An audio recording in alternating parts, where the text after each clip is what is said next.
பிரதோஷ காலத்தில் சிவபெருமானை வழிபட்டு வந்தால் இன்னல்கள் தீர்ந்து வேண்டுதல்கள் யாவும் பலிக்கும் என்பது நம்பிக்கை. அதேபோல் மாத சிவராத்திரி தினத்தன்றும் விரதமிருந்து சிவபெருமானை வழிபட்டால் எண்ணற்ற பலன்களை பெறலாம் என்பதை அடுத்து சிவராத்திரி விரத மகிமை குறித்து பார்க்கலாம்.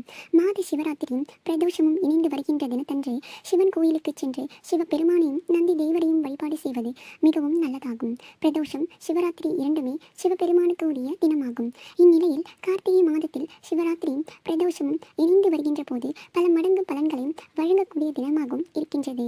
கார்த்திகை மாத தேய்பிறை பிரதோஷ தினத்தன்று அதிகாலையில் எழுந்து குளித்து முடித்து சிவபெருமானை வணங்கி உணவு சாப்பிடாமல் விரதம் இருக்க வேண்டும்.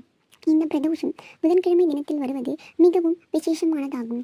அரிய புதன் சொக்கரேன ஆலவாய் அமர்ந்தார் என்று கூறப்படுவதை அடுத்து பிரதோஷமும் சிவராத்திரியும் சேர்ந்து வருவது சிறப்பாக கருதப்படுகின்றது. பிரதோஷ தினத்தன்று மாலை 4 மணி முதல் 7 மணி வரை அருகிலுள்ள சிவன் கோயிலுக்கு சென்று சோமசு பிரதர்ஷனம் செய்து வணங்க வேண்டும்.